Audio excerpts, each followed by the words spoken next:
A century ago, a prophet named Richter guessed wrong. He said that Providence has given to the French the empire of the land, and to the English the empire of the sea, and to the Germans the empire of the air. But Richter was wrong because the French have lost their empire, and the Germans have lost control of the air. Temporarily to England, but eventually and permanently to the nation where air power was born. The United Pan American is busy with vital war work. Soon, Pan Am pilots will ferry bombers to the British in Africa. And equally vital in beating Hitler is Pan Am's navigation school for U.S. airmen. Bombers need navigators as well as bomb sights to hit their targets. And Pan Am is teaching thousands of Americans in both Americas the beeline geography of the Western Hemisphere. Pan Am has linked Nome in Alaska to Buenos Aires in the Argentine, over 12,000 miles of skyways. And down in South America, Pan Am is helping the State Department squeeze out the Axis Airlines. On stratosphere, mountain-hopping routes, Pan American Grace planes have networked our good neighbors. You see that majestic peak over there on the left? That's Aconcagua, 23,380 feet.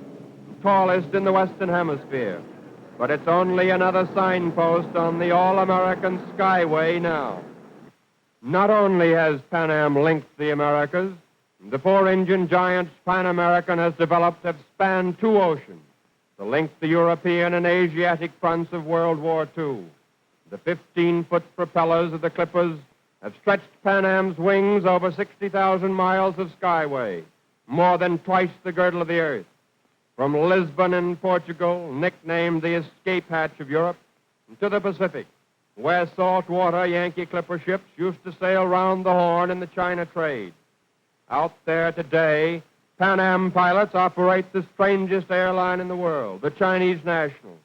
They pray for the worst weather, and they fly only at night to dodge the Jap warplanes that pounce like hawks on anything that flies, especially if it's unarmed. When the Clippers opened the run to Singapore, the American flag was planted in a prize ring where 5 empires are about to tangle. The British, the Dutch, the French, the Japs, and the minor league American Empire in the Philippines. There is an interesting sidelight on Pan Am's Pacific pioneering. You see that island of Canton? A Pan Am survey ship raced the British warship to plant the American flag on that tiny scab of an island, essential for the Australia run. And today, though Britain and America share Canton Island, only Pan Am operates a trans-Pacific airline. And significantly, Australia's Prime Minister Menzies is closer by air to Washington than to London.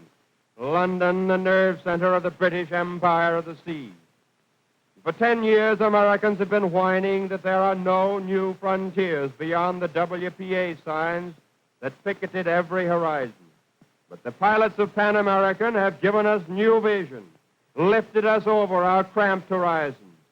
Veteran skippers of the winged Clippers, men like Captain Chili Vaughan, who was born in Tennessee but has flown more than 1 million miles. Our pioneering flight experience across 2 oceans has made Pan American Airways a second line of defense for the Americas. But all of us look beyond the war to a time when we can get back to our peacetime job of shrinking the earth. Here is your new frontier, youth of America. The stratosphere is your highway, and here are your wings. This is the destiny that has been ours since this pioneering nation hitched its covered wagon to the stars.